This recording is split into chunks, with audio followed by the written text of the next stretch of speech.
A couple of weeks ago I made this sign, and during that video I said that if you let me know if you want me to show you how I put this together, to drop me a line, you know, an email or whatever, or a message. And by far the majority want me to actually do a video of how to make a 3D relief, how I do this, how this gets transferred to the machine. So I thought I would do that with this video, and I hope I can get it into a short enough video. I don't really want to make two, but so anyway, I'll show you a start. What I'll do is I'll take a three-dimensional representation straight off the internet, put it into ArtCam, pull it up into a 3D relief, make the tool paths, and we'll put it on the machine and we'll cut it. Actually thinking about that, I think it's going to take two videos. So I think the first video will be actually putting this together in ArtCam, and the second video will be cutting it on the machine. So I hope you enjoy it. Okay, so what we need to do is first of all get a image from straight off the internet. So we'll go straight here. I've saved one group. Now what this is three-dimensional pictures that have been scanned and saved as what's known as a grayscale. Let's just pick one here. This one will do. It'll take a second or two to load. It'll still look a little fuzzy though.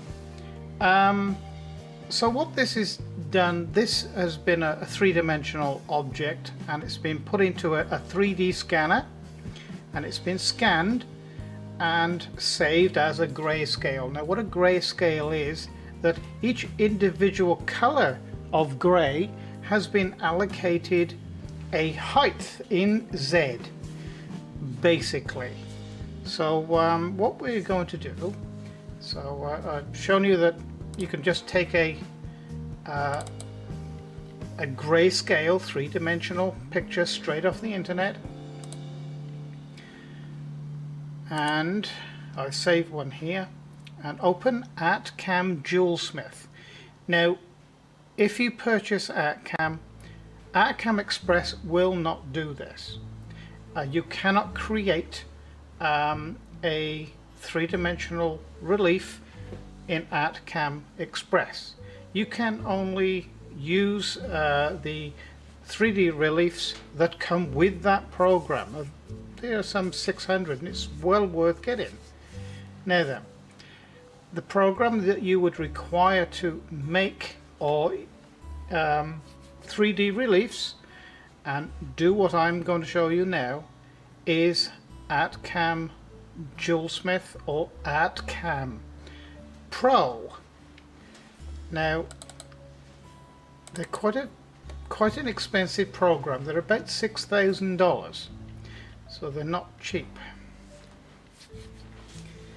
Now then,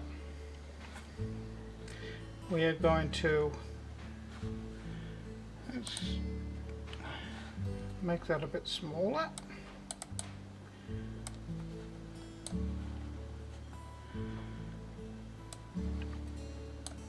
Like that. Now then, we're just going to get this picture that I've saved, and we're just going to drag it straight into ArtCam and release it. And now there's a dialog box that comes up. Let's put this in. I'll fill the dialog box out first. Okay, we want to make this a high resolution job, so we're going to put 1500 here. That's 1500 pixels per square inch. Now then, now we're going to alter the size, and we're going to say height of 250. Like that, and the width will automatically alter, and we're going to say here 20 mil. So I want to make the three-dimensional relief from the top of the relief to the very back or base of the picture. I want it to be 20 millimeters. So in here I just put 20 millimeters. I better put a decimal point there, and it's in millimeters. And now this is where you determine where the start of the program is, where the zero is of the program and the work, which is here. I can change it from this left hand bottom corner. I can change it to the middle, or this corner, or here, or here. This is the place where the program starts. In other words, when the tool goes and starts to cut the program, and from that position it knows exactly how big it is, and with everything else it'll know what to do with it. So we just OK that. Now then, let's make this a little bigger. Okay, so we'll just grab this and pull it out, make it full screen. We'll zoom in. Now with ArtCam JewelSmith, that is, I really don't have to do anything else here. I could just go and make the toolpaths, but I need to alter this picture somewhat, and to do that I'm going to pull up the 3D rendering now. It's automatically rendered it into 3D, and there it is.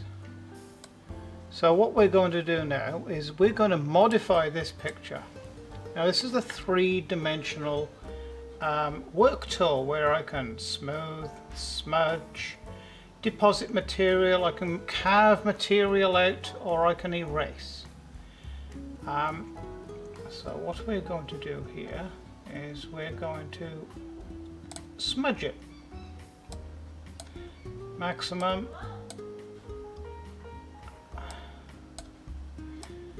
It's just this. Because what I want to do is I want to turn this into an area that looks a bit rocky, a bit sort of mountainous.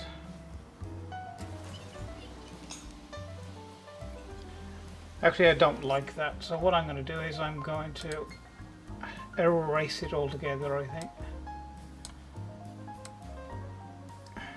So you just can erase anything you want, just like that. Okay.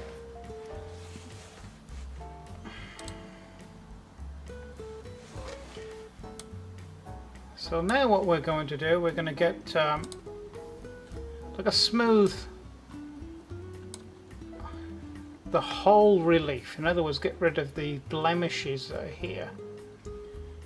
And we can do that by just one click of a button. There you go, I think that's enough. That's fine. So there we have our 3D relief. So now what we do is we're going to get rid of a lot of the waste material here. So we're going to 3D relief, and we're going to cut it in a normal, what they call raster. In other words, we're going to start in this corner, the machine's going to go back and forth and back and forth, and machine the waste away. And now, so X raster, I mean, we could machine in the Y like this, or even a diagonal like this, 45 degrees or whatever we want to set it to. Or we can do a spiral motion, start in the middle, spiral, spiral, spiral, and work our way out. Or we can do a spiral in a box. In other words, it will start in the middle, but it won't go outside of this gold area. But in this case, we just want to do a standard X raster, which is just back and forth. So what we do now is, this is if I wanted to change the safe limits over top of the material. In actual fact, what we're going to do is we'll change that. We'll say the safe limit over top is going to be 10 millimeters. Because I don't want it to sort of lift 20 millimeters, then move, and then come down into the work. So we'll say 10. Safe Z. Home position will go, I like 25. So that means when it's finished the cut, or just before it starts the cut, it will be 25 millimeters above the work, above the zero, the top of the work. And we will, don't want that one yet, so that's okay. Close that. Now then, select a tool. Alright, I want to get rid of some material quite fast. So what we're going to do, so it's wood and plastic, rough-in, and we are going to go a 12 millimeter end mill. And just make sure it is, it's an end mill. And these are the dimensions and the cutting feeds and what have you, but we don't change them here. We say OK, and we say select, because we want to select that tool. Then we go back over to this side, and we can fill in a dialog box. I'll tell you what, so you can see better, I shall zoom just into this dialog box. Okay, so now from here, this dialog box, what I can actually do, I can now manipulate the Stepover. In other words, if I do a cut here, the next cut in is going to be 4.2 millimeters. Well, this is a roughing cut, so we can go to, it's a fairly big tool, it's 12 mil, so we can safely go 5 millimeter step over there, step down 12 mil deep, little bit too much for this size tool. So what we're going to do is we're going to go 5 millimeter again. Feed rate, now this is millimeters per second. I like round numbers, so I'm going to go 40 with that. This machine will actually take as much as 80 millimeters per second, but it is dependent on the size of the tool and the actual speed RPM that you're running it. Plunge rate, this is the rate when the tool comes across and goes into the material. This is 13 millimeters per second of plunging into the material. I don't like it going that fast, so we're going to say 5 millimeters a second. This is the spindle RPM. This I don't change. No, because I change it manually on actually on my VOR. Tool number 1. This is really only necessary when you've got a automatic tool changer, but I do put tool 1, tool 2. This is the first tool that we're going to use with this, so actually it's going to be the second tool, because I'm going to do a facing cut too. Okay, multiple passes. Yes, do multiple passes. I don't want to do it in one pass. I want to do 4 goes of it. So Z out the first pass. Well, I want the first one to be 5 millimeter. Z height to the last pass, I don't want to go any deeper than 18 mil. So it'll do that in three goes. Add ramp moves. Now, as the tool starts to go into a cut, what it does, it'll go in zigzag, zigzag, and go in at the same time. So it won't sort of plunge directly in. It'll zigzag, zigzag, zigzag, and go in as well. So that's what I like to do. So there, and I will take the default settings there. This just means it'll go 10 millimeters this way, 10 millimeters that way, and each time it'll go down 1 millimeter. But, there we go. Now then, at the moment, now we've got to set the material up. Now the material is going to be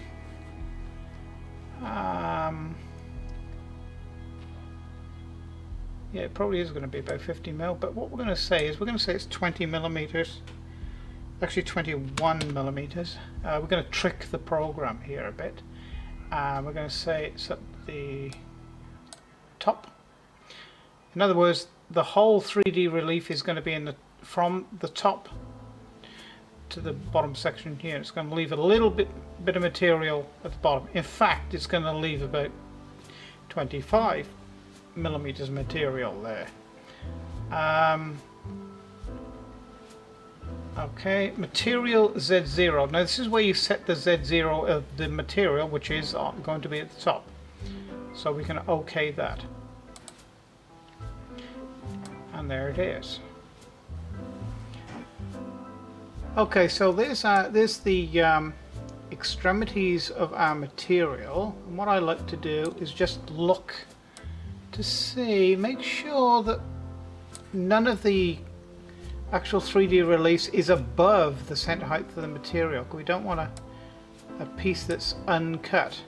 And what happens normally is you get a brighter color here at the higher spots that indicate, oh, this is outside of your material that you've allowed. So anyway, so now we've got to name this. So what I normally do is I say it's a 12 millimeter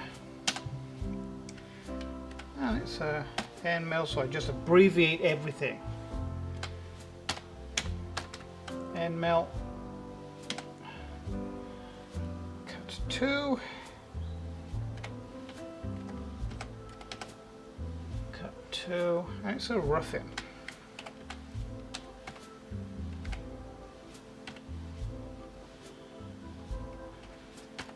Okay, so we'll calculate that now. So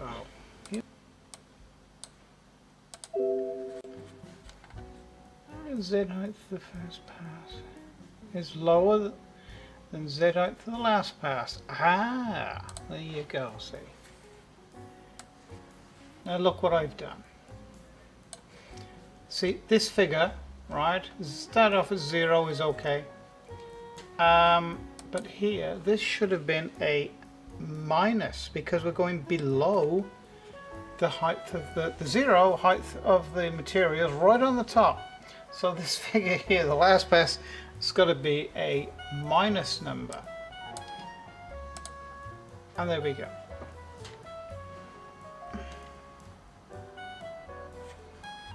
And you can see now that it's done it in 4 or 5.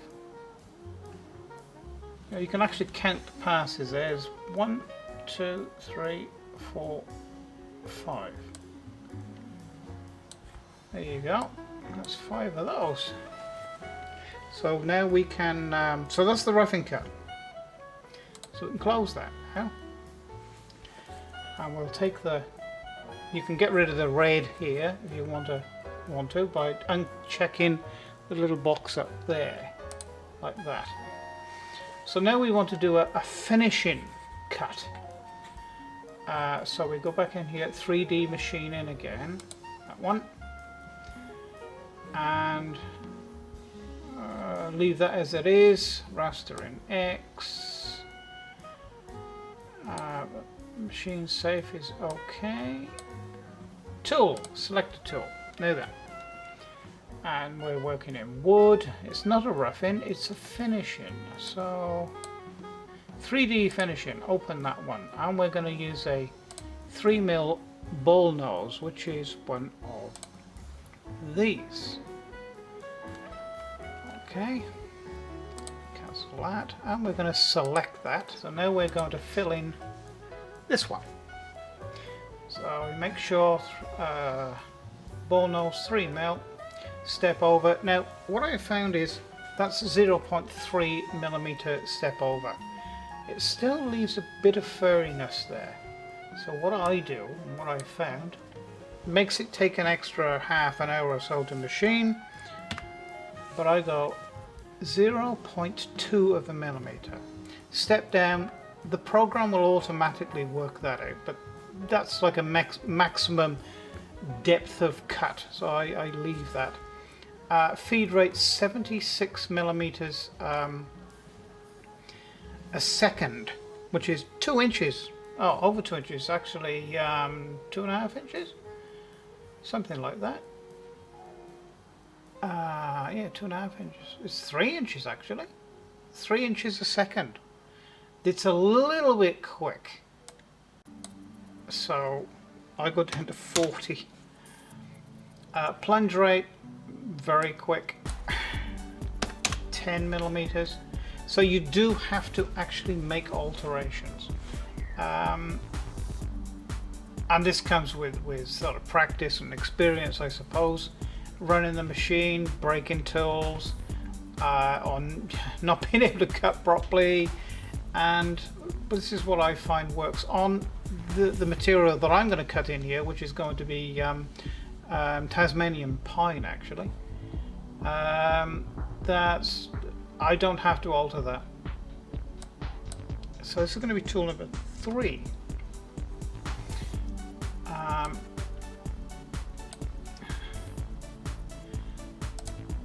I like to come in with a no. This is what I'm looking for. So we're going to do it actually in one cut, because there's only going to be a small amount of material left. I want ramp angles. I want to ramp into the material, and like I say, there is. Okay, so this is cut 3. Cut 3. You can't see that, can you?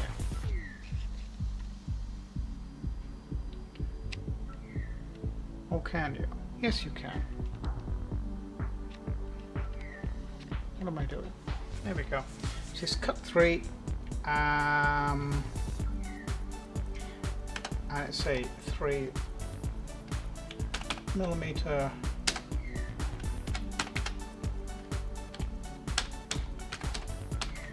full mil, and it's a finishing cut. So I just put, as long as you can understand what it is, it's okay. Lots of red lines. Okay. Close that. Get rid of the lines. Now what we're going to do is we're going to simulate. And we'll do it. We'll do a standard rate simulate toolpaths. There we go. Obviously the machine is not going to do it as quick as this, but this is the result we're going to get.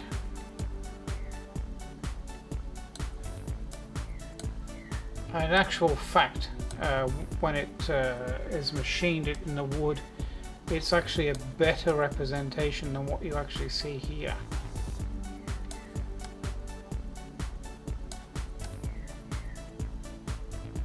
Okay, the next thing to do now is to save the toolpaths. So to do that, we just go into here. Let's do another dialog box and bring that over here. that one over here, and we'll save. I got a sticky.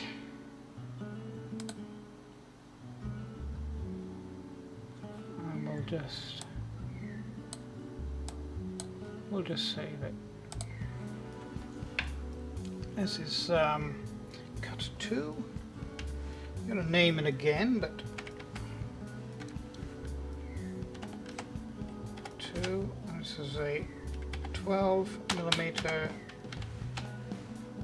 email.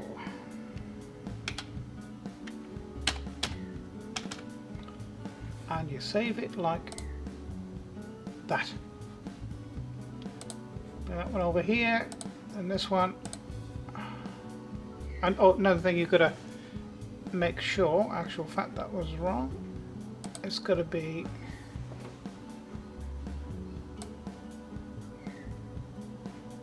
I did that one, I have to delete that one. G-code millimeters. Standard G-code millimeters. I should have saved it in actually. So we'll have to redo that one. But this is cut 3.